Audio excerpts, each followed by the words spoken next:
Football is the most beautiful game on earth, but it can also be the most brutal. Get it easily. Gary Cahill trying to attack it. Every single week, players risk their bodies chasing a ball, and sometimes, in one terrible fraction of a second, everything changes forever. Trying to brush off McEverly, down they both go. We are talking broken necks, shattered skulls, fractured vertebrae, and hearts that stopped beating on live television. Disastrous. For that kind of tackle is disastrous.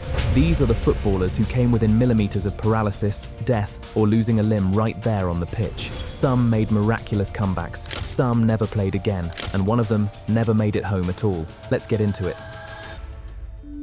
Neymar.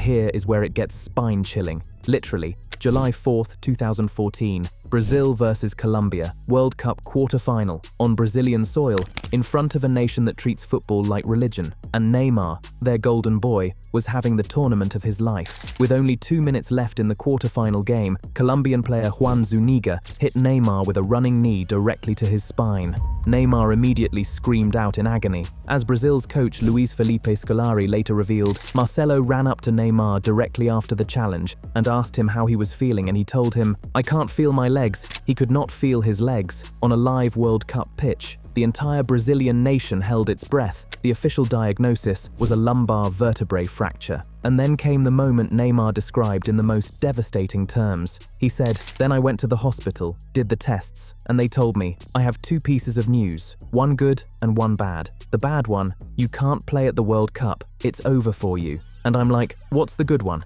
The good news is that afterwards, you will be able to walk because 2 centimeters to the side, football is over for you. 2 centimeters. 2 centimeters between Neymar's career continuing and permanent paralysis. Brazil went on to win the match, but then faced Germany in the semi-finals without Neymar, where it was soundly trounced. No Neymar, 7-1. Brazil wept. A nation crumbled. Like the national team that's a shame for us, you know. Neymar recovered and went on to play for years, but that knee, that 2 centimeters, those 2 minutes left on the clock, he will never forget what was almost taken from him.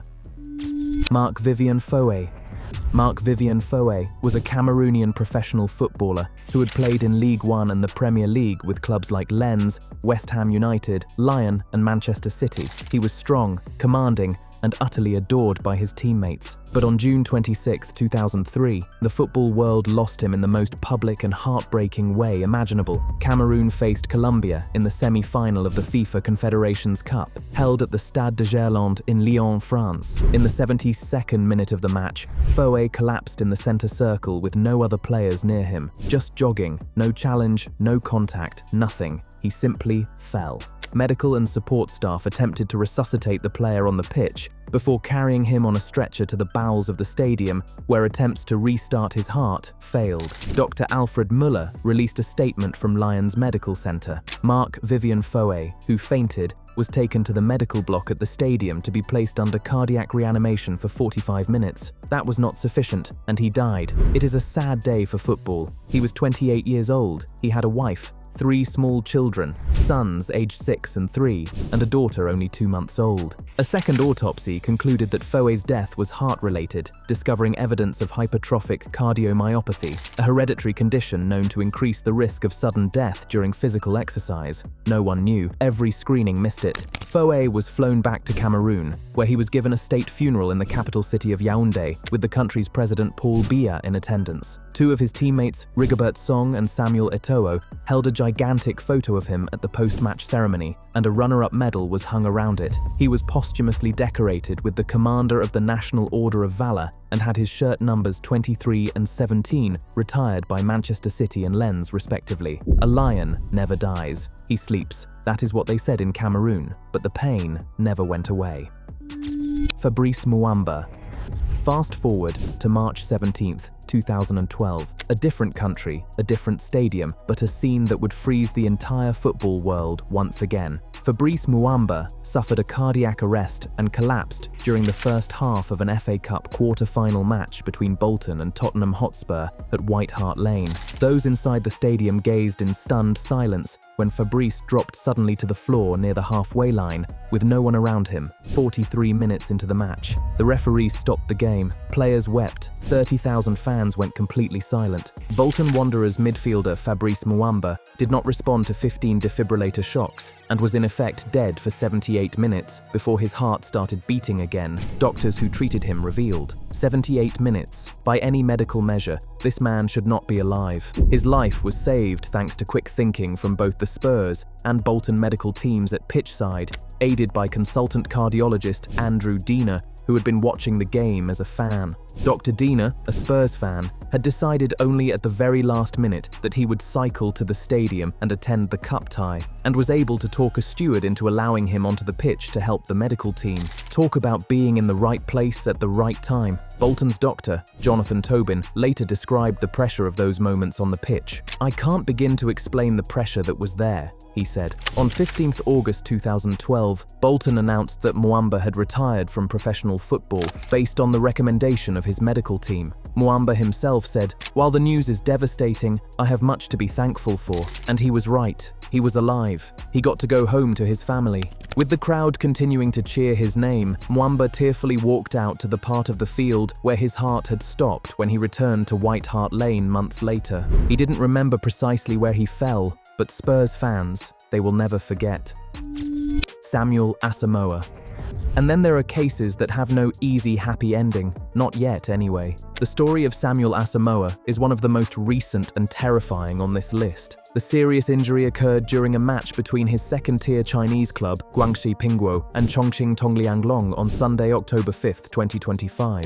Video footage shows the 31-year-old being shoved by an opponent during a match in China's second-tier League One as they jostle for the ball, ploughing headfirst into an LED advertising panel. The push, for which Zhang received a yellow card, forced Asamoah to plough headfirst into the LED advertising hoardings. A yellow card for a foul that shattered a man's spine. The referee only issued a yellow card, sparking widespread anger both in China and among African football fans online. Many supporters and former players condemned the decision, arguing that the tackle was reckless and deserved a red card. Following detailed diagnosis by an expert medical team, Asamoah was diagnosed with displacement and fractures of the C2 to C6 vertebrae in his neck, resulting in a C5-C6 vertebral compression fracture. He is at risk of high-level paraplegia and will miss all remaining games this season. His career may also be seriously affected. The referee showed a yellow card to the opposing player, Zhang Jiqiong, but all attention quickly turned to Asamoah, who lay motionless on the pitch. Motionless. That image.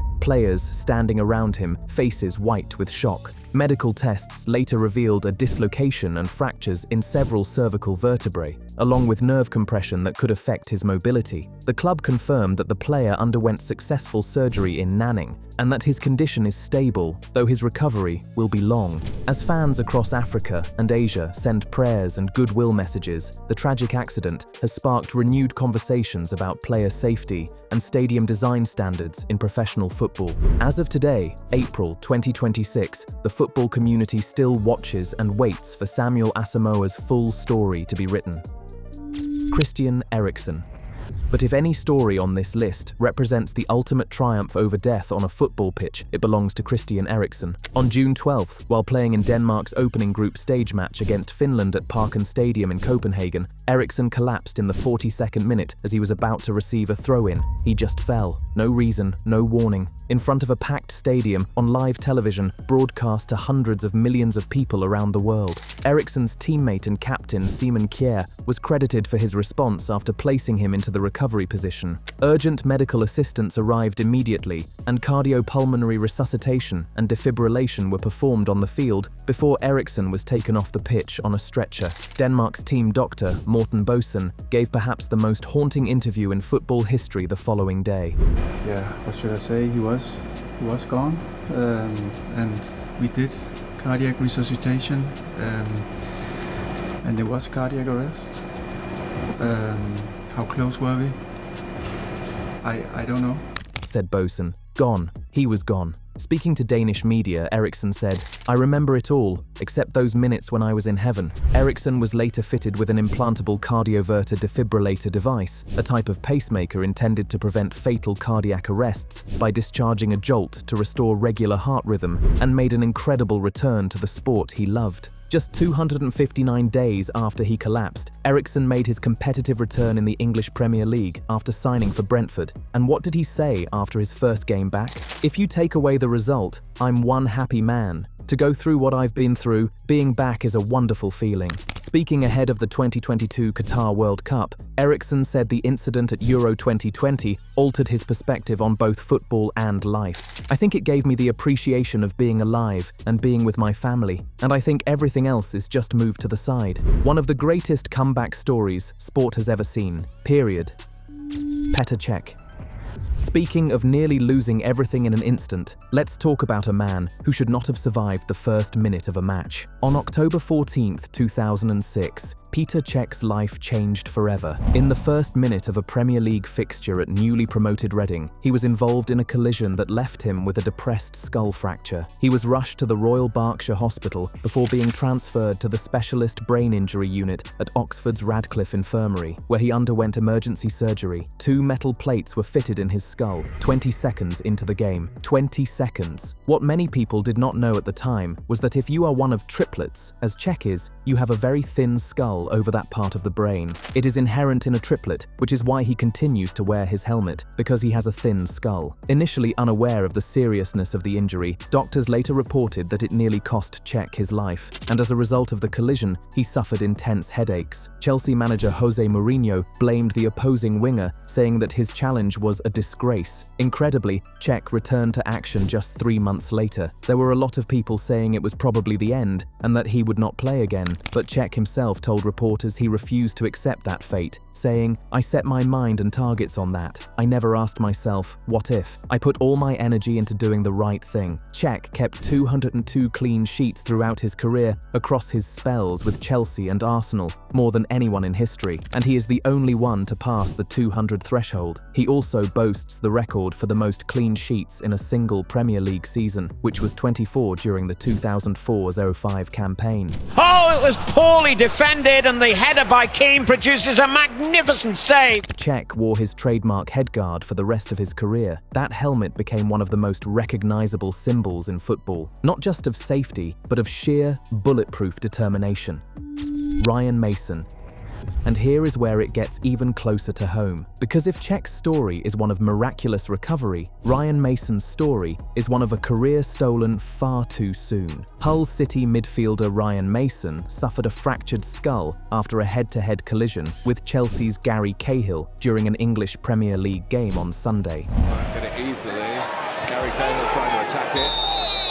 The 25-year-old former Tottenham player was taken to hospital following a clash of heads with Chelsea's Gary Cahill in Hull's box after 14 minutes of the Tigers' ass loss at Stamford Bridge. Ryan Mason told TalkSport that the injury required 14 metal plates and 42 stitches in his skull. 14 metal plates. And while Mason was undergoing emergency brain surgery, Gary Cahill, who had returned to his feet, scored Chelsea's second goal, a header, in the victory. The contrast is almost incomprehensible. Fans and clubs poured out support. Gareth Bale, who played with Mason at Tottenham Hotspur, tweeted, "Get well soon, Mays. Thoughts are with you and your family. Stay strong." But the story does not end there. The 26-year-old collided heads with Chelsea defender Gary Cahill in a game at Stamford Bridge and had not played since. "I can confirm that following specialist medical advice I am having to retire from playing professional football," Mason said in a statement. "I am and always will be eternally grateful for the incredible network of people around me who have helped me to recover from what was a life-threatening injury in January 2017, he said. Cahill, who was involved in the clash, posted, "Devastated to hear today's news from Ryan. Competing for a corner is something we've done thousands of times, and to see those consequences for a top professional like Ryan is heartbreaking. Sending all my love to him and his family." Ryan Mason was 26 years old. Career over, just like that.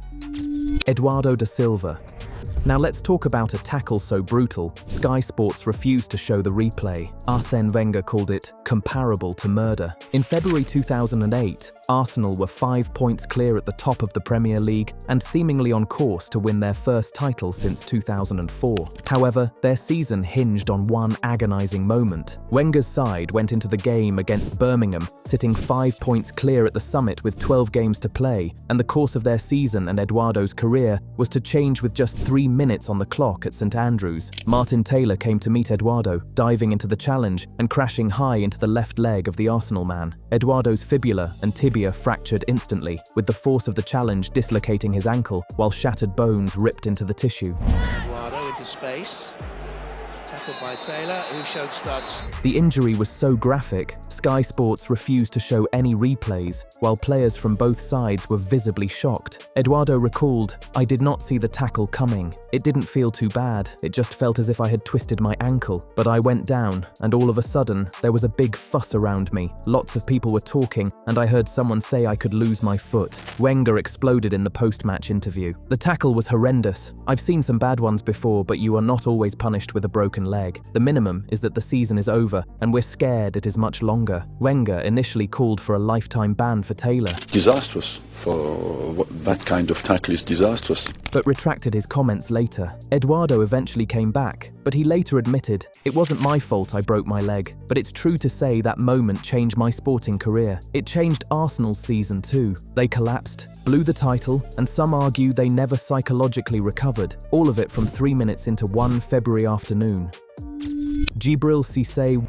Want another wild story? Because Djibril Cissé did not just suffer one career-threatening leg break on the pitch, he suffered 2 years apart. Same leg, different occasion. The man was simply cursed. Cissé had made just 14 appearances for Liverpool when the match against Blackburn came about on October 30th, 2004. In the match, Cissé suffered a horrendous injury after getting his boot stuck in the grass, breaking his tibia and fibula in the process. It was a double leg fracture in a bizarre incident where his boot got caught in the turf. The Frenchman's injury was so horrific that he could have been forced to have his foot amputated had it not been for the quick thinking of medical staff. Trying to brush off McEverly, down they both go. The medical staff found that he had lost the blood supply to his foot. He had a shortened, slightly angulated lower leg with no pulses in his foot. The broken bone could have been pressing against the artery. One of the doctors later told Cissé directly, "After 30 minutes to an hour, it would have to be amputated." 30 minutes. He was 30 minutes from losing his foot. Cissé's horror injury occurred just months into his Liverpool career, but he was remarkably able to make it back onto the pitch just before the Champions League final. "I had just signed for Liverpool when it happened," Cissé added. "I started the season well and scored in the first game against Tottenham. Then in October I broke my leg. I managed to come back just before the end and play just before the Champions League final. I was really happy with that. He even scored a crucial penalty in that famous shootout win over AC Milan in Istanbul. Then, the very next year, his career was put in real jeopardy when he broke his leg again in a World Cup warm-up match on June 7th, 2006. Same player, same kind of fracture, different leg this time. The football gods were not kind to Djibril Cissé. But you know what? He kept getting up, every single time." Luke Shaw. And finally, a player who was 20 years old, one of the most expensive teenagers in Premier League history, and was being hailed as the future of English football until September 15th, 2015. Manchester United confirmed that Luke Shaw suffered a double leg fracture in the Champions League clash against PSV Eindhoven. The incident occurred 15 minutes into the AS defeat when left-back Shaw made a surging run into the PSV box, and Mexican defender Hector Moreno caught his standing leg as he attempted to poke the ball past him. Shaw was the victim of an ugly two-footed challenge from Hector Moreno in the 15th minute. The 20-year-old was left in agony on the turf at the Philips Stadion following the tackle, which went unpunished, and he was carried off the pitch on a stretcher while receiving oxygen. Van Gaal described what he saw. "He had the oxygen mask on and was crying in the dressing room," said Van Gaal, whose promising young defender had broken his tibia and fibula. But here is the detail nobody knew at the time. Shaw himself later revealed,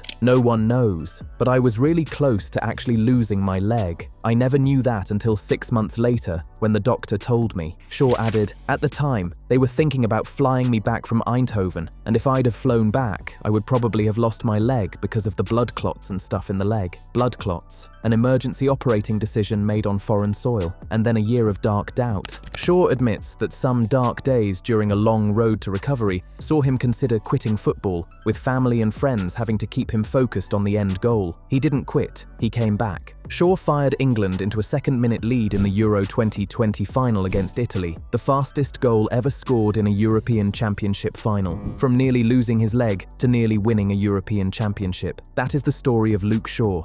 10 footballers, 10 brutal reminders of just how fragile everything can be when you cross that white line. Which of these stories shocked you the most? Was it Muamba's impossible 78-minute comeback from clinical death, Eriksen's resurrection at Euro 2020, or the terrifying tale of Samuel Asamoah from just months ago in 2025? Let us know your thoughts in the comments section, and before you leave, don't forget to like this video and subscribe to Goal Rivals so you don't miss the next ones.